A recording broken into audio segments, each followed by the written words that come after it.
Welcome, this is the arena on KAFTAN Television, Abuja. My name is Pius Awunah, your host. Few days ago, two presidential candidates, Bola Ahmed Tinubu of All Progressives Congress and Alhaji Atiku Abubakar of PDP, coincidentally met in the private wing of the Nnamdi Azikiwe International Airport, Abuja. These two presidential candidates had a smooth discussion and parted way peacefully. But when you see their supporters, they are always having issues. And why? Then in Jos, during APC presidential rally, the presidential candidate of the APC, Bola Ahmed Tinubu, wanted to say God bless APC, and mistakenly he started by saying God bless PD and quickly realized reversed back to APC, and that became PD-APC. Nigerians have already made or formed a political party with that mistake, which we now have PD-APC, but that is not a political party. It is not recognized by anyone, so disregard that. But we are going to be looking at this and other issues after the break, so don't go anywhere.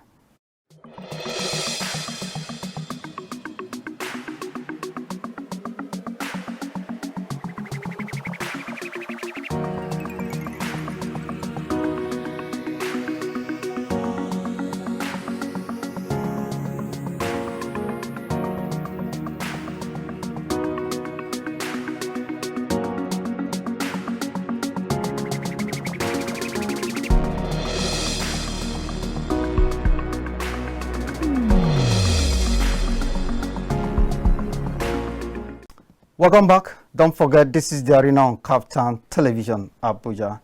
Today on the program, we are going to be looking at candidates, their supporters, and other issues happening in politics. As usual, I have analysts with me in the studio that will be looking at this together. Mr. FELIX Adetowobo, a political analyst, and KINGSLEY OSAJIE. KINGSLEY, gentlemen, you are welcome on the program. Thank you. This is the arena. Don't forget, a lot of things are happening in politics. But I want us to start with this. We witnessed what happened at the Nnamdi Azikiwe International Airport, where Bola Ahmed Tinubu, the presidential candidate of All Progressives Congress, and that of PDP, Alhaji Atiku Abubakar, coincidentally, they met, greeted each other, had a smooth conversation, parted way peacefully. But when you see their supporters, meeting, they are always fighting each other, and I think that is not good. I saw what happened as a demonstration of maturity, and I think it is time the candidate educate their supporters. Instead of fighting whenever they meet, they should be making peace, just the way we saw Atiku did with Bola Ahmed Tinubu. So I will start with you, Felix. What is your take on that? Thank you for having me once again. You're welcome. From time past, we've always seen it this way. It's not a new thing, and to see two presidential candidates, or let's say candidates, it's not necessary that he's a presidential candidate for the governorship or whatever, two opposing people, meeting themselves, although like you said, it was they just met coincidentally, and we have to go back again to these two people. They are friends right from time. They formed ACN together, if you remember. They've been good friends, though in different parts now because of their personal ambitions. Yes. So just looking for ways to become, to be in the seat of power. That may be something that's separating them. I don't know if they have the same ideology, but I want to even believe that they have the same mindset, because the two of them wanted, coming together one time to run for the position of the presidency, and also the other as the vice. But which didn't later work out. So the ACN, later joined with AMPP, then CPC, then part of PDP. They came together to form what we have as APC today. So they are friends, you know, they are friends. So they always see themselves and org, chats, discuss and the rest. But my own fear is this: it's not really the supporters, you know. It's very easy for Nigerians or anybody to see these people and say, wow, see the way they behave to themselves. But how much times do they come out to speak to the people? That is one. Then this now takes me to the spokespersons of those people.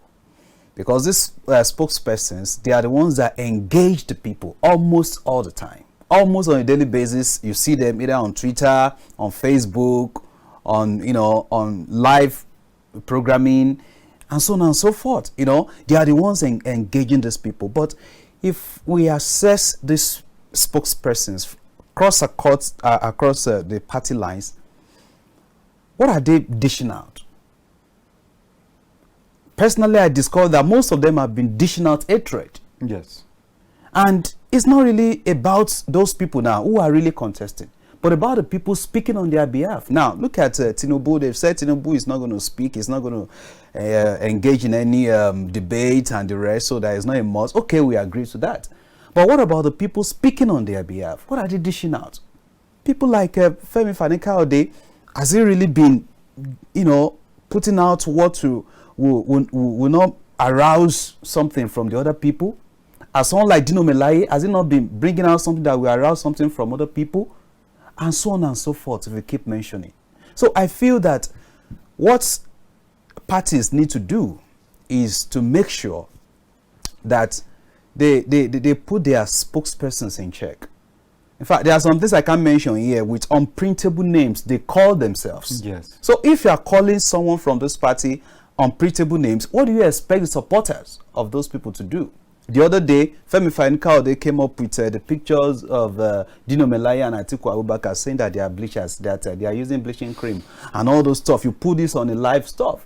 What do you think the supporters of those people will say? And Bola Tinubu never said this. He never said it. But the spokesperson said it. And some other things like that. You know, coming up with different names against, and at the end of the day, what do we see? You know, that is why you see people clashing. This is where all these clashes come from. It's not really from the people contesting. This people contesting has been civil, at least to a very good extent. They have been civil, as you say, but when they don't really call their spokespersons in order, and then everybody look at them, not even their spokesperson, you know, put them in the same picture. Because if I have influence or power over someone and I need to call this person in order, but I allow the person to do whatever he or she wants, I think I will be blamed too for you know, the excesses of the person.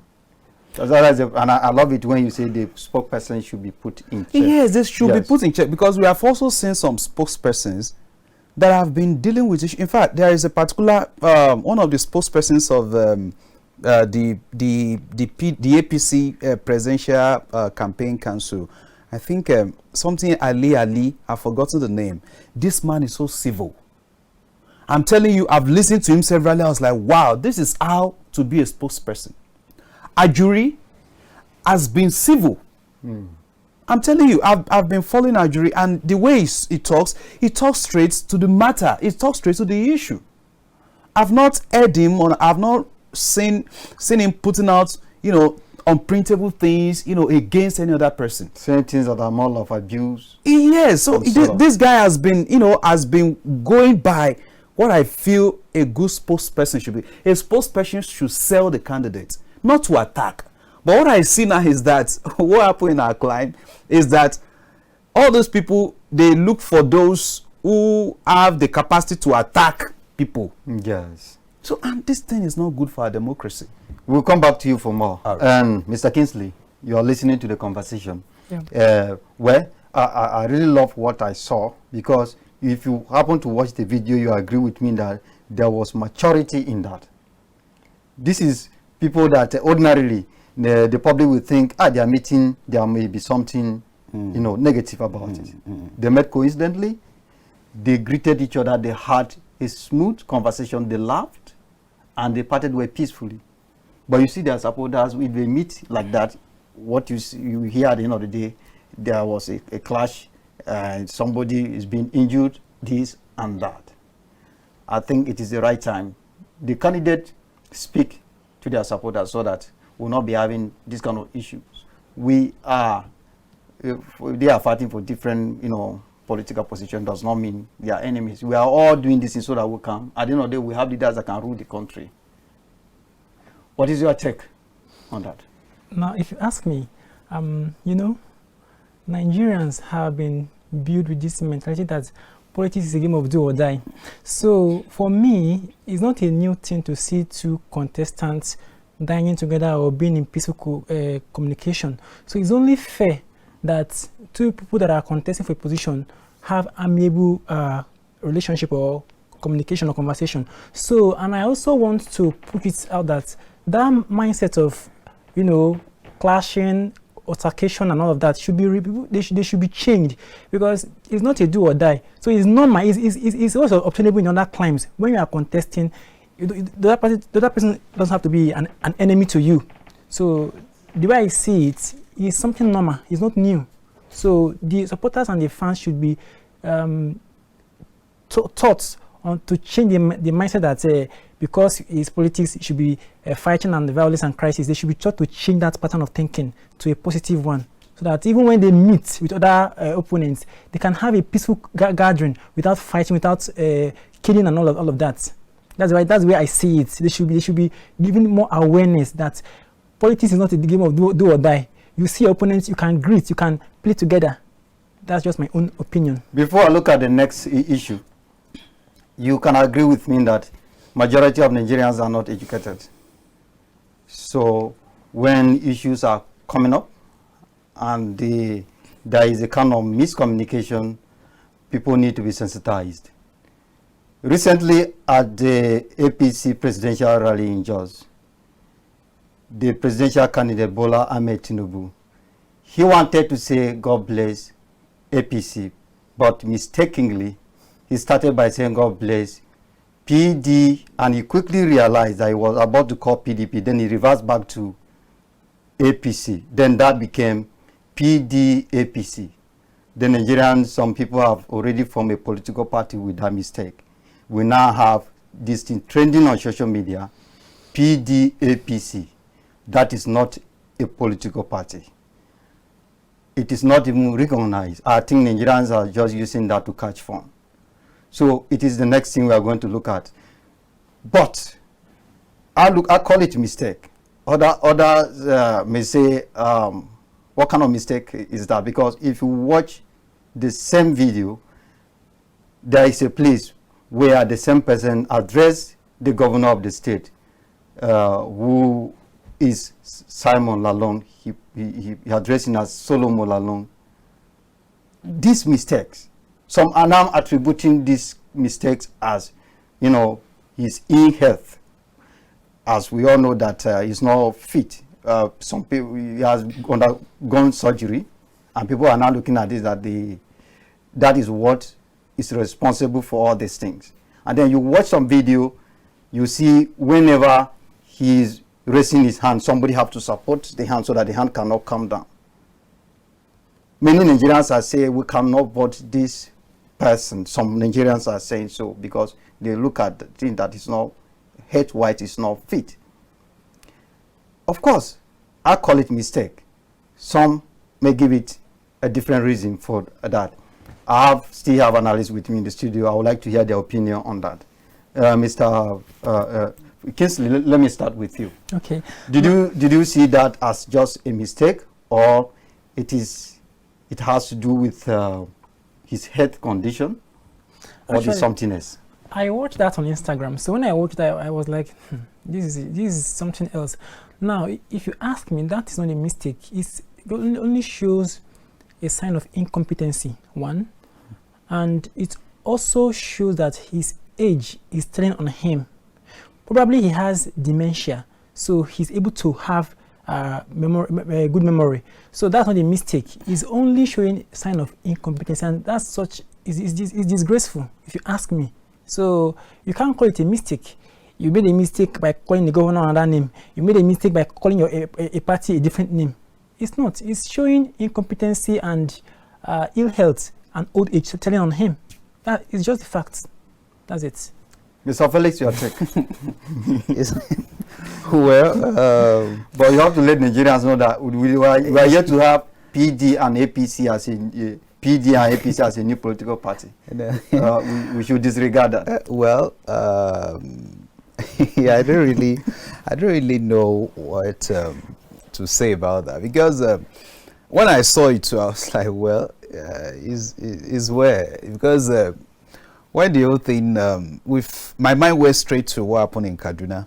Yes. You know what is said about Governor Rufai. I immediately said that I just went there, and some other gaffes like that. What people would like to know that. What was that? If I can still remember now, where he said he has a way of turning a bad situation to a worse situation. I don't know if I can't really put it right now. Okay. But I think it's something like that. And you know, well, God is the one that gives us good health. Yes. You know, if some people are attributing that to ill health, I don't know, and I don't know the type of surgery he did. I don't know, but that's has been purported to have been done. So I don't really know. But the fact is that anyone who wants to be in charge of this country, yes, must be of a sound mind. It's very, very necessary. The Constitution is very clear about who is going to be the head of this country, even as a governor. So, and any leader, any president that is going to govern this country is not only governing Nigeria, is governing the whole of Africa. Nigeria is number 10th populated country in the world. You know, it's just released, I think this week, that we are now 8 billion people on planet Earth. Nigeria is number 10 on the list, the first in Africa. So anyone, two of 5 Africans are Nigerians. Even the killings of Nigerians by bandits, Boko Haram, and the rest, we are still. Yes, we are many. still more. Can you see? So that shows that this is a big nation, a great nation with a lot of things. So anyone who is going to be in charge of the country must be so sound, because you know, there is something that is common to this present government. They will say, although the president wanted to do something else, but the cabals.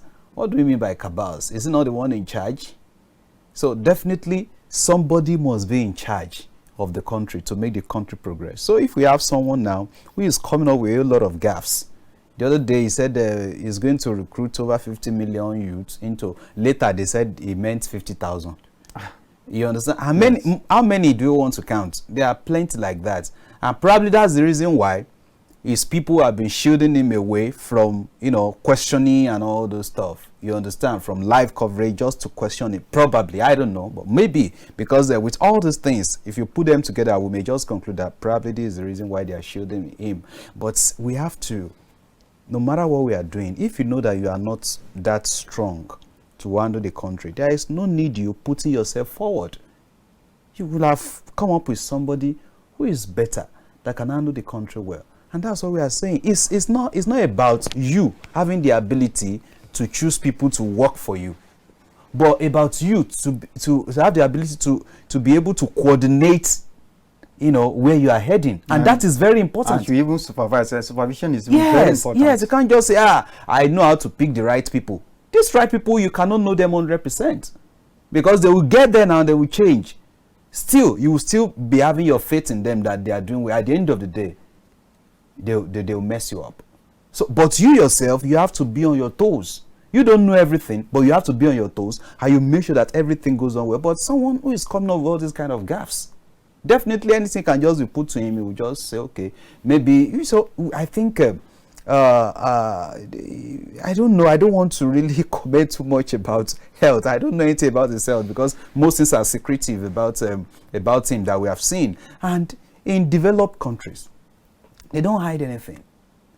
Even when the president of the US is sick, they will tell you he's sick. This is what is happening to the president. And what Americans will be saying is just to pray for their president. Either they are Democrats or Republicans, it doesn't matter anymore. As long as he's the president of America, what everybody does is to pray for him at that moment. But they know that this is our president. He has also sickness. So there is nothing to hide. You understand? But here, we now see that our political leaders, they have a way of hiding a whole lot of things from us. They don't want us, they just keep hiding things. Their certificates, it will be hidden. Their age will be hidden. Their health status will be hidden. Everything is hidden to the people that want to hire you. It's ironic, and we should not just continue, in this way. You should know that we are not after any candidate here. We are always dishing out the truth on this program, so that you should know what is happening. We are not attacking anyone here. We are just saying the truth. You can check all these things we discuss here. They are facts, and then you can check to confirm if at all we are saying the truth or not.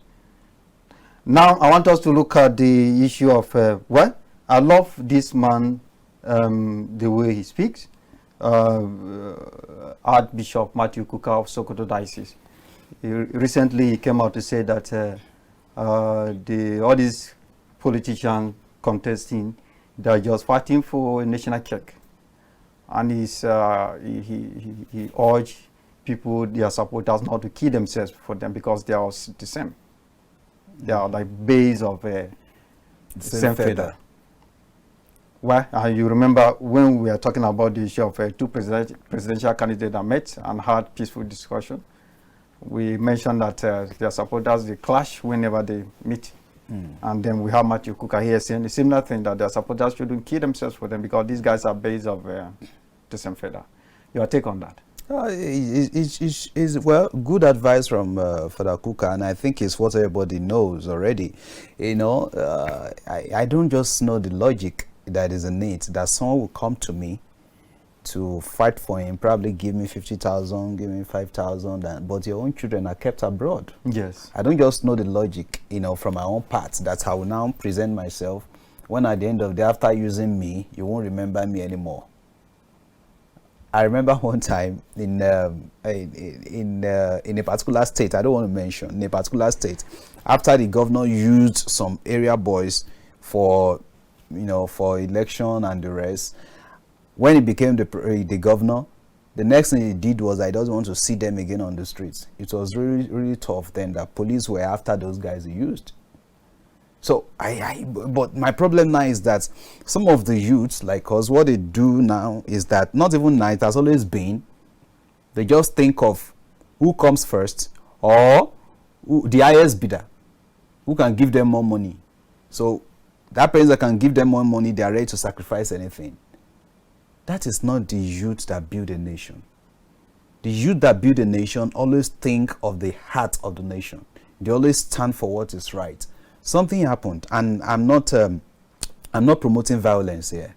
Something happened, I think last week in France, where the president, President Paul Biya of Cameroon, had his 40th anniversary in power. He's the longest serving president in the world. Yes. So he couldn't do it in his country. He went to France to do it. At that venue, you need to see what some Cameroonians did in that place. It was terrible. They went there, destroyed the whole thing. That, what are you celebrating? Thank God he wasn't there. Only God knows what they will have done, because with what I read that even one of his aides was killed at that place. I'm not talking about violence. I'm not saying we should be violent, but what I'm saying is that the youths have a way to liberate their country without looking for monetary gain or whatever gain. But what we see to our youth is that when it comes to period of politics, they always think of where to get, and this has not taken us anywhere. Because they are hungry. I'm not justifying. Of course, I'm not justifying. But much more hunger is waiting for you. Is it within that 2 or 3 months that they want to use you? That is why they need orientation, because these things they take from the politicians, it doesn't even last. It doesn't even last. They use it. It's like for logistics or whatever. They just use it. I remember when Mshela was talking about Barnabas Mshela, known as Sergeant Rogers. Yes. When he was talking at the Oputa panel in those days, He said even most of the money they collected from the government to carry out what they did, or some of the killings, that they are even nothing. That these monies are nothing. So if someone can be used on, to carry out high-profile killings and the rest, and still he's saying that even what they collected was nothing. Because he mentioned some money, you'll be surprised. Really? Is that so? And that is the fact. So now, compared to someone who is just sitting in his house and a friend just comes, there is something, or they say we should go and do this, don't worry, 5,000 at the end of the day, you quickly rush. What kind of hunger is that? What kind of hunger is that? We'll come back to you for that. We'll discuss more on that. Mr. Kingsley, your take on Matthew Kuka's statement, the supporters should not kid themselves because of politicians. Yeah, actually, they shouldn't do that. But a lot of time, like you said, poverty and unemployment leads them, because it's always easier to make out a beautiful sermon when you are comfortable. But when you are in a tight corner, on a very good day, if you're in a very difficult situation, you find it difficult to refuse some things. So most of those people that are doing those toggery and all that, it's not their choice. If they have the basics of life, I don't think they would want to do that. But in saying this, I don't support them. And on the other hand, ignorance is also another factor. Like, it's making them to go into it, because if you know that this is temporary, you don't want to trade your peace of mind and your well-being for just a temporary pleasure that won't take you anywhere. So the bottom line is, they should be sensitized that giving yourself out for toggery and killing is not the way forward. Rather, you should vote for the right person, and you should not allow anybody to use you just because of food and money and all of that. Why their children are abroad, safe? Why can't they use their children? If it is something good, yes. Why can't they use their children? Yes. So the youth should liberate themselves from this mental enslavement, because it has eaten deep in them. So that's what I want to say about it. But let me ask you this question: how, I know there are thousands of advices that we can give, but how should they liberate themselves? Okay. Because look at the condition we are in. See, the presidential candidate that we have now, from our own point of view, they are not even the best. We have other people, if we give them the opportunity to rule this country, they will do far, far better than the presidential candidate we are having. Especially these three major presidential candidates we are having. But it could be that they don't even have the money to secure the form. Yeah. Or to do the necessary things that will enable campaign and or every other thing regarding their ambition. They don't have the money. The best ones, we don't even know them. It's just like in the football, I keep saying, you see, Nigeria, we are not going anywhere in football as we used to. When we have a new coach, they just go after state teams and select, and there are some guys that are very good, but they are not even having the opportunity to play with their state teams. How would you discover them? So now, how should the youth liberate themselves when you know very well that they are hungry, and you know a hungry man, it's very easy to influence him? Yeah. Your advice? Well, if you ask me, this issue of consciousness revolution is not easy to start, but it has to start. Like some time ago, I was watching an Instagram video. That was when I realized that, of a truth, Nigerian youth are beginning to wake up with their senses gradually. The youth, he was chastising the pastors who has been encouraging us to pray and fast for a better Nigeria. He was like, all the fasting and prayer and all of that. So if you ask me, the way they can liberate themselves is by, not allowing themselves to be influenced. That is number one. Don't allow yourself to be influenced. Then integrity. Then having this authenticity. Be true to yourself. Don't be enticed. If all the youth can begin to embrace integrity and authenticity, I think gradually we can get there. Yes, gradually we can get there, but sincerely, imagine now, we are not encouraging this, but imagine now one of the presidential candidates is giving you 2 million naira. He visited you privately and he gave you 2 million naira that you should vote for him. And you know very well that he's not even a good person. You have never seen 100,000 naira in your life. What would you do? It's not a question for you to answer. It's just people should think about that. So this is what we are going through. Just as you said earlier, there are some conditions you find yourself in. you see yourself doing things you didn't intend to do. It's very unfortunate. Another thing I want us to look at is the attack on the Labour Party presidential candidate Peter Obi by the governor of his state, Charles Oludo. I believe you have been following that issue too. Charles Oludo accused Obi. In fact, he said the investment Obi has been boasting of that he did in Anambra State when he was a governor is just worth next to nothing. And apart from that, he said the poverty doubled when Obi was the governor of Anambra State. Then you can imagine this is somebody who is not just an ordinary person, he's a governor from the state where Obi ruled before as a governor for good 8 years. And he's coming up to say things like this. Is that not disturbing?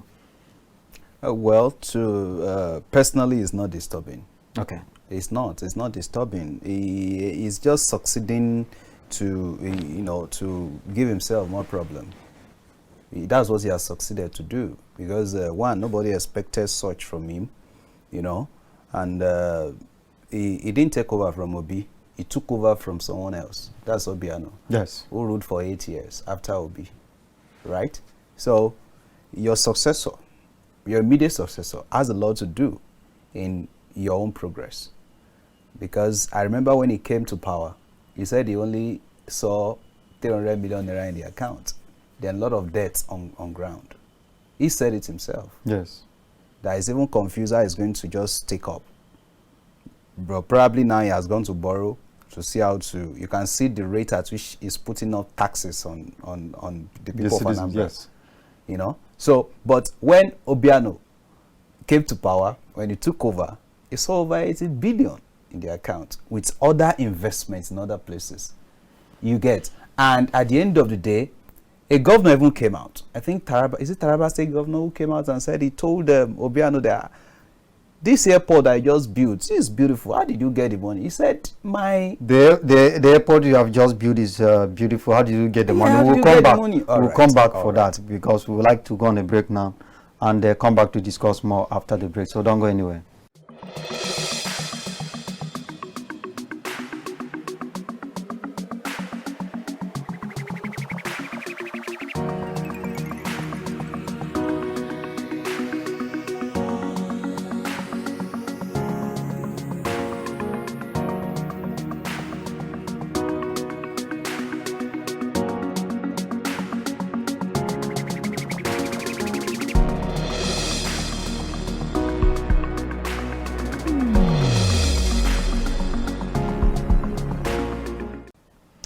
Welcome back from the break. Don't forget, this is the arena on KAFTAN Television, and we have been looking at issues that happened in politics recently. The issue of the two presidential candidates that met, had a very smooth discussion and parted way peacefully. And then we look at the issue of mistake made by the presidential candidate of All Progressives Congress in Jos, where he called his party PD, APC, and Nigerians have taken that as a new political party. We told you to disregard that. It's not registered. It's not a political party. It was just a mistake. And then we started looking at the issue of Charles Oludo, the governor of Anambra State, challenging or disagreeing with the Labour Party presidential candidate Peter Obi on some issues we have said during this campaign rallies or public speaking. So you were saying something, Mr. Felix. My analysts are still with me, Mr. Felix Adetowombo and KINGSLEY Osajie. So we're going to continue from where we stopped before going on the break. You were talking about... Yes, I said that, a governor said that where did Obiano got the money? He used in building the beautiful infrastructure in the airport. And he said, see, my predecessor left huge amounts of money for me. So I just thought of what do I do with this? I quickly made use of that's how it should be. If someone is to take over from you, at least you have to give him a very good thing to meet on ground, to give him a smooth run, at least for the first maybe 3-6 months before you can even say you want to be getting in money and, you know, with your own brain and the rest. Yes. Someone must have made the grant to be so good for you. Don't forget, he himself, during the governorship campaign in Anambra State, he himself, I'm talking of Soludo, talked about the issue of some of the successes of what's his name, of Peter Obi. Yes. He talked about the poverty level that came down and some other things that really works. But the same person said the poverty. That is why I said it's not disturbing. That's why I said it's not disturbing. He has only succeeded in giving himself a bad name. That's just the way I say it. Because you said something, now you are contradicting yourself. So I've read what he put out. You see that it doesn't really make much sense what he put. I don't know if you have read it. He said he's going to have a rejoinder, he's going to have a part 2. I just want to plead to him that he should not release any part 2, because even this part 1 it has really made him to look so, I don't know, but it has really, you know, cast him, you know, to a level that people don't really expect. You know, as a professor, for crying out loud. You know, this man, you are the one that said this man has done this. Now you are coming out, probably because you are no longer in the same party. Because what he brought out was that he asked him to come back to ABGA, this and that and this. You're just giving us stories that does not concern Nigerians. You have a presidential candidate in your own party. Yes. Why not support your candidate? How many people knows, is it Umiadi? How many people know him now? How many people know him? That's the presidential candidate of ABGA. Why not speak for him? Why are you tackling someone who has succeeded to make himself viral? He has succeeded to make himself viral. He has planted himself in the heart of, if not everybody, the heart of Nigerian youth. Why are you against him? Is that your opinion? Yeah, why not? What I'm saying, it's not even a matter of opinion now. Why Yes. not speak for your own presidential candidate? Of course. Sell your candidate to us. If you sell your candidate, we'll be fine. You didn't sell your candidate.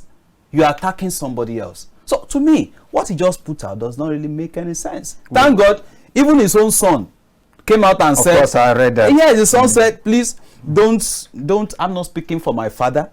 Don't join me with my father. I'm not speaking. I've always told you that Peter Obi is the best. That's according to the son. In fact, he's been receiving backlashes, and I think it's not necessary. Okay, Kingsley, your take on that. Yeah, I actually read that news head and I was like, this is quite disappointing. Yes. If you ask me, though, he has just made himself so low and debased, and he's dragged into the laughing mud. stock. Yeah, laughing Seriously. stock. Yes. Now, Wait, are you guys saying this thing from the point of you are obedient, or you are just saying it because No. you are saying the truth? I don't want to answer that. A reasonable person will know that this does not really what I want Okay, that is good. I want to say is this.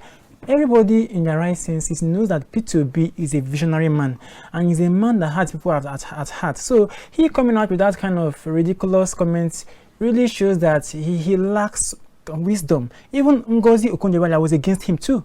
Yes. Few weeks ago, Ngozi Okonjo-Iweala came out on Instagram and she spoke against what Soludo said against Peter Obi.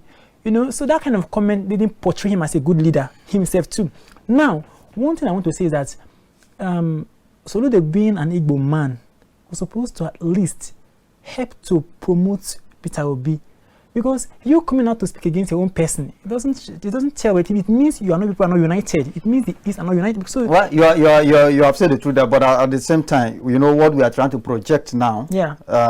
That, you know, to the people is that vote the right person. If the right person is even not your brother, it's not somebody that's related to you, vote him.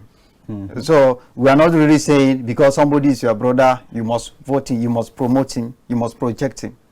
Because you saw what happened in the previous other president that have ruled this country. There are a lot of people that have been voting based on religion, based on tribe and the rest.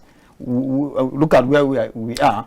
We are still here. But another thing I would have loved us to also think of is the response that this man gave to him. It's one of the most matured responses you can ever think of. You know, it made him understand, okay, don't worry, I have done my bit. Where I have failed as a governor, you as a professor, you are a professor now, you can even do it better, you continue. Yes. He has just told him in a sarcastic manner that come, face what you are there to do. Yes. And that is the most important thing. Face your job. Face your job. You are just being elected. Why not face your job? What is it about writing long? Don't you have work to do that you have that time to write that long sermon? You know, like 20-something. The media aid, write all this. You can't say it's the one that wrote it. We don't know if it's media aid or whoever. They have media aid. Yeah, we don't know if it's media aid. All we know is that it's the one that wrote it. Yes. It's as simple as that. So what I'm saying here is that on a good day, I don't think this is necessary. Yes. If you try to rubbish, and when I read the whole thing, I discovered he never accused him of stealing. He never accused him of maladministration. He never accused him of anything that you can say, oh, let's go and pick this guy. Okay, you said all the investments he made, that those investments, they are worth next to nothing. But those companies are still there. They are still there, and they have a percentage they give to the state every year or every month, I don't know. So that shows that the state is still enjoying from what they've invested in. And again, Peter Obi said something in his response. He said, investing in those companies that Soludo is talking about is even one of those things he did. Will he talk about what he did about education, where he brought education from almost 30 in Nigeria to number 1 in Nigeria? Will he talk about what he did in the health sector? Will he talk about road network he did? That even the was it the minister of works then even gave him award as the best governor when you talk about road network and the rest. You didn't talk about that. You are saying that he has not done anything. And as a matter of fact, government is in continuum. You can't finish everything. You only do what you can do. And another thing, Peter Obi paid all salary. There is nobody that will come out and say Peter Obi holds salary during his time. Nobody will come out and say Peter Obi did not pay pension. No what's it called now? No contractor who said Peter Obi did not pay him all his money. And he said it that every contractor that completed their job, he paid them. You didn't. And when Obiano took over, no debt. Obiano had the best thing on his table to start a good, because you don't meet debt on ground. There is nothing to pay money on. Rather, you met what's it called? You met more money to be able to kickstart. And when you are leaving, you left billions in debt. Only 300 million in account. And Soludo came and started crying. Now that Soludo now has bypassed this one, going to the old one to say that all this somebody that he did not take over from. To me, that's out of jealousy and enviness. It doesn't make sense. I realize that in Nigeria, especially when it comes to politics, they are just looking at the bad side of you. Or the people are just interested, especially your political opponent. They are just looking at anything about you that either was a mistake that you have done, or anything that they think is not good about you to project. They are not talking about your good side for people to see, which is very bad. It's unfortunate. Yes, it's unfortunate. I keep telling people, okay, you see, there are some people that must have committed long ago. You didn't say that the time they committed. It is now that they are coming out to contest. Then you begin to say, this person did this to me. This person did this to me. And I think Nigeria politics is the kind of synonymous with what's happening in US. You remember when Donald Trump was contesting, women came out to say he harassed them. But the time he harassed you, why didn't you speak out? You understand? You waited until when Donald Trump came, begin to contest for the U.S. president. Then that is when you now realize that, oh, this man harassed me sexually. Let me come out now. Which I don't just, for me, I don't even like it. If you come, speak out the time the issue occurs. So why speaking out now after so many years? So I think it's just a kind of it's a tradition in politics, and I think it's not only in Nigeria that people are just after doing everything possible to prevent you from getting to where you want to get when it comes to politics, dishing out your bad side. And sometimes even some of the things they say about you is not even true, but they just say all this to make sure people see you as a bad person, so that you shouldn't get their support for them to take over. Seriously, as what's his name? Soludo said he's going to come up with part 2. I would advise him not to. And if he wants to, he should give us the reason why we should not vote Peter Obi. A cogent reason. Then we'll now look from it that, oh, okay, this guy has done this, guy has done it. But you are saying that he invested, but the investment is not next to nothing. He invested now. Didn't you? You like to say more? Yeah, I want to throw more like what he's saying. For me, if you look at that statement of Charles Ludo from another angle, there is an element of hypocrisy there.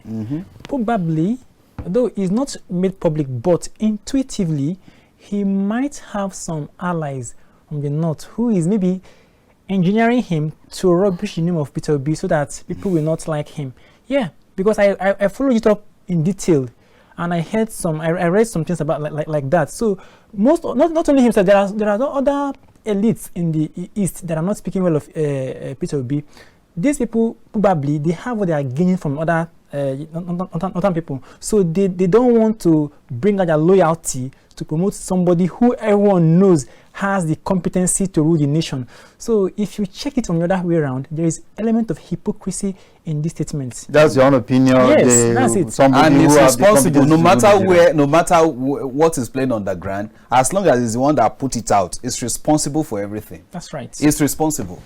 And he should also reflect and look at himself and just forget any form of animosity that must have been going on, on just within him, against this man. I think the leaders should know, or those who are interested in different political positions should know that. I think one of those days, or even though we may be seeing this now, but it's not, it's not that much, or I don't think. In those days, you have one person. If he says something, that stand. I know the rest. We have to follow what he or she said. They look at you as somebody that people look up to you. People they respect you. They listen to you. So those campaigning in those days, they will go to a house, and once they see you, they sort you out. They know that they have conquered. And Soludo does not fall in that line. He's not a politician. You see, nowadays, the youth are tired. I'm not saying this to support anyone. I'm just letting you know the fact, because somebody like from my place, you can go and give the youth money. They will collect. They will promise you heaven and earth, but they will vote someone they want to vote when it is time.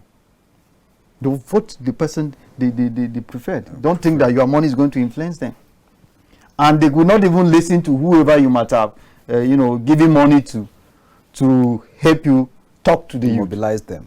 They will not even do that. So it's just unfortunate that we are experiencing these things. And how I wish in Nigeria, when are we going to get this thing that the candidates for different political offices, even their supporters, they shouldn't be saying negative things about their opponent. Just focus your campaign on the issues. If you are telling me that if we vote you in as a president or as a governor of the state, this is what you do, and tell me how you are going to do that. Don't come and be telling me this other person you want to vote is this, is that. Forget about the other person. People who they have been listening to, people know him, so they should decide. You don't need to come and tell people who he is. And then, like that, I want us to even talk more on this issue of political candidates attacking their opponents, instead of focusing on what they can do for people and convincing people how they will do this so that they can get their support. They go after saying negative things.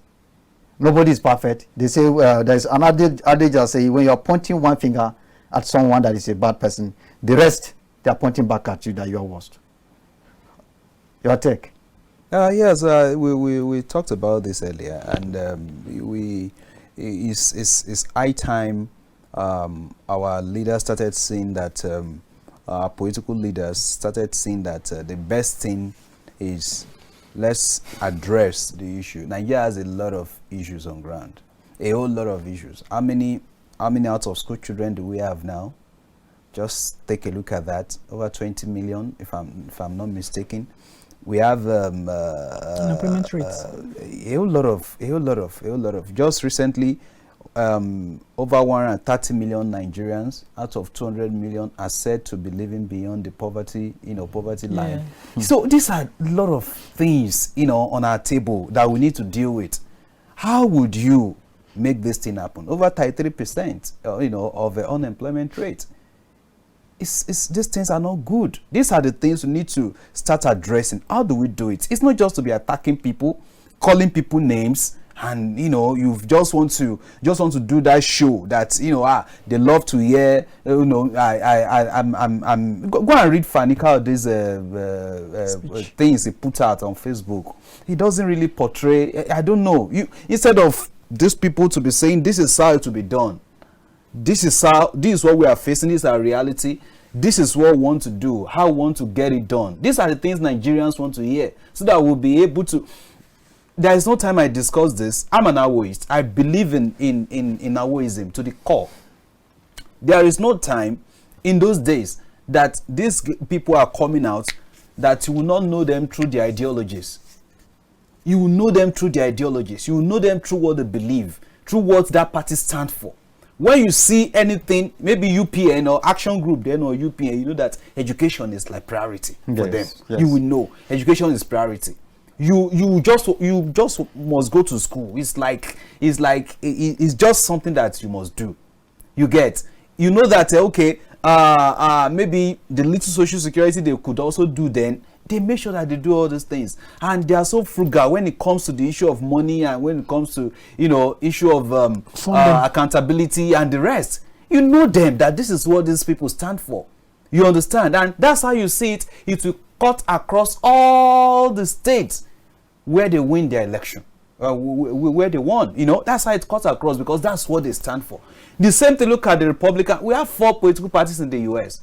but 2 are prominent, the Republican and the Democrat. But you know that each of them stand for something. Each of them stands for something. And when they see that they are in a position of war where someone needs to also, roar like a lion, they know that the Republicans should be here. Yes. And Americans will not say, okay, because I'm a Democrat. They see that there is a need to tackle something. Let's go for these people. That's how it is done. That's how democracy should be. That's how governance should be. That's how we're supposed to be electing our people. And they keep speaking in that line. They keep speaking. Just imagine when the first time Donald Trump will contest, he was talking about using what's going on between Israel and was it Pakistan or Pakistan? Yes. He was using it that, see, Israel, don't worry, I will remove your capital city from Tel Aviv. I'm taking it straight to Jerusalem. Yes. He was saying it with boldness, and I'm telling you, he came on board and did it. He did it. Yes. These are the things. Now look at what the Jewish Christian in America. Tell me, if some of them were Democrats, you think they will not support him? This is how things are done. But here, ask them. All these people you see on television every day, what's the ideology? They have none. That's right. They don't have any ideology. They just throw. That's why when people keep saying that, Peter Obi the other day, they ask him, put out this thing, want to see your manifesto? Say, don't worry. This manifesto, all of us are writing the same thing. No? Yes. We are writing the same thing because we know our problem. We are facing the same thing. But let individual that wants to lead this country bring all of us to this table. Let's say how we want to do it. And that's how it should be done. That's what I believe. You were saying that's right. Yeah. I know you have a lot to say. Yes, exactly. Like what he said there, I totally concur with it.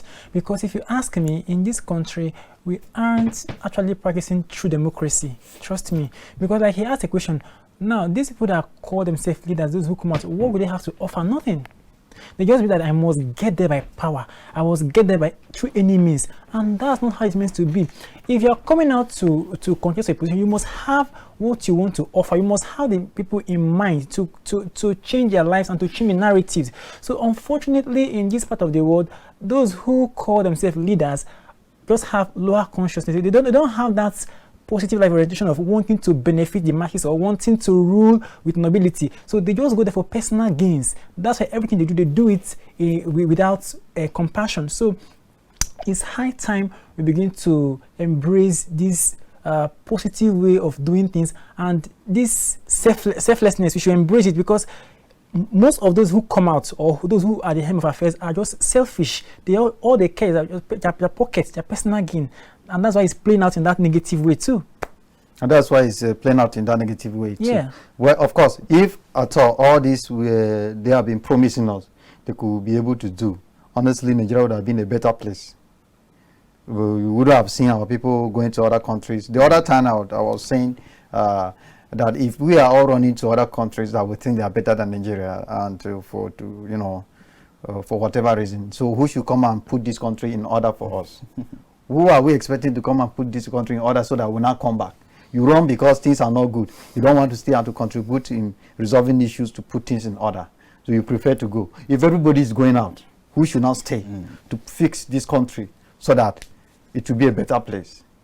This is very painful, but we are faced with this and we just have to fight it. Instead of running away, we should face it and fight it. If not, you keep running, things keep happening like this and we will not go anywhere. There is this issue, I don't know whether I should call it a coincidence or, many people can, interpret this in a different way. You remember during APC presidential primary, a delegate, I think from Adamawa State, or Jigawa, died. A delegate died. And the recent campaign rally in Jos, yes. a Lagos State House of Assembly member died.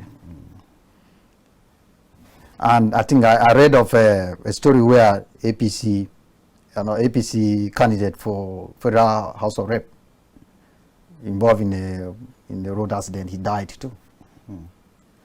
Is this the kind of a coincidence? You see them dying. I think not only APC, I know there are other political parties, but just I don't know why. When I was doing research, I was just seeing these things. News. All right. Just seeing APC rep member died. The one that occurred during the APC presidential primary and the recent one in Jos. These people live their home happily. Their families are happy that yes, daddy or whoever the president is coming back home with something good. And then the next thing you hear is that he slumped and died. You may like to say something about that. Well, first and foremost, I would like to condone with the families of those people who have passed. It's never a good thing for you to lose a member of your family, even if it's a child. Look at Davido for like how many days now. Yes. It really, a child of 3 years, and it's like it's really took hold of the whole family. Even most of his fans, everybody were like, no, this shouldn't be. So not to now talk of elderly people, some of which may even be the breadwinners of their families. For those people to have died, you should know that some people are indirectly or directly affected, probably because of the contributions they are having in the lives of those people. So it's never a good thing. So we condone with the families of those people. Well, normally people must die. This is life. Death is the common denominator. Everybody will go through it. So I just want to believe that, well, that's how God wants it, because if God didn't want it, it wouldn't have happened. God give it, God take it. Yes, it's take it. That's what I believe about that. So you're going to say something. Like that person that slumped and died, I don't really That's know. The man from Lagos, the Lagos State House of Assembly, Honorable Abdul Sabu Olayiwola Olawale, who slumped at the All Progressive Congress APC. Like that. I died. That is his name. Yes, he was representing popularly known as Omititi. Before his demise on Tuesday was the member representing Mushi constituency. Second, that is at the Lagos State House of Assembly. Yeah. So I don't really know what must have happened. Maybe he has internal health problem. Maybe he managed himself to that place. Probably, I don't know. These are just we just saw the news that he slumped at this thing. I'm not even sure if it's at the venue. It's like probably before the program even started. I'm not really sure. At the venue? Yes. So if it's at the venue. So, but whatever must have happened, I would like to just advise that if we know that we're having some internal issues, maybe health crisis, we should, there's no point us being in a place when we know that we have something. It's a very good advice. Yes. You understand? So I don't know what happened, but I'm just saying, You know, for someone to have slumped, probably it's maybe due to heart issue, due to some, you know, I just know probably their internal things. Yeah. So if you know that your health couldn't carry some things, you shouldn't be part of some things. You can just easily excuse yourself that, see, this and this is what is happening. I don't think I can be, you know. So I just even as much as we don't know what really happened, we're just advising that at least we should take our health, you know, so paramount to any other thing. You should take. That's what we're even discussing about presidential candidates. If you know that, see, I know that this is what I'm facing. So it's not a must that we get to a position. It's not a must, because we also have to consider our health, because there are many people who are depending on us.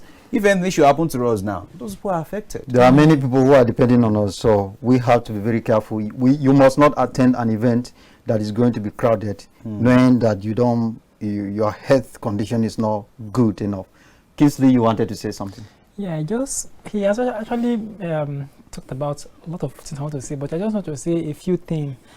Someone might want to ask, why would it be during this period that the deaths happened so rampantly? Before now, they were all alive and healthy. All of a sudden, they begin to fall down. That shows you something is wrong somewhere. Yes. And you said that's how God wants it, and God give it. In my own opinion, my personal belief, I'm not sure if that's how God wants it, and I'm not really sure if God give it and take it. I don't subscribe to that mentality, kind of, because oftentimes, if you look at these people intuitively, energetically, they go extra mile to hunt after each other. So there might be some uncanny things playing in the background, which you might not know, but everyone who is observant will notice. Yes, that. you remember what happened in Kogi State, where election was conducted. The person who seemed to, the winner, I can say it was inconclusive, because the rerun has to be carried out. The Abubakar Awudu that we know, that the death of that man shocked everybody. I remember I was in the university then. I think that was still under APC. 2015. I was still in the university then. It shocked when, in fact, do you know our lecturer walk out of the class after when this issue became popular, that this man is dead. Even people who don't even know him, they were like, as in people who they were not even supporting, but they were worried about why the sudden demise of this man. Why? So you wonder why this is happening in politics. Yes. And it's every time we are, during election day, you see all this is happening. Well, we don't have much time. I was asking, say, we don't have much time. They were alive on healthy strong. Unfortunately, we don't have much time. Well, I will have begged to differ anyway, because I wouldn't want us to ascribe some of these deaths to you have made your point. No problem. He made his point, and I just made my point too. Yes. Something plays out in the background. I don't agree anyway. Yeah, this is where we're going to call it today. This is where we're going to call it today on the Arena today. Thank you always for watching Arena. We really appreciate, and we promise to come your way again, same time, same station next week for another interesting edition of the Arena. Don't forget my guests, my analysts rather. They have been Mr. FELIX AdetowobO. He's a political analyst, and I have KINGSLEY OSAJIE. KINGSLEY is a writer. He has a book. He authored a book, Cindy and Her Beautiful Bed, and that very book is on the Amazon. Yeah. Wow. So call it a day here, as I say earlier. Thank you, gentlemen, for coming on the program. You're welcome. So see you again next week. Bye.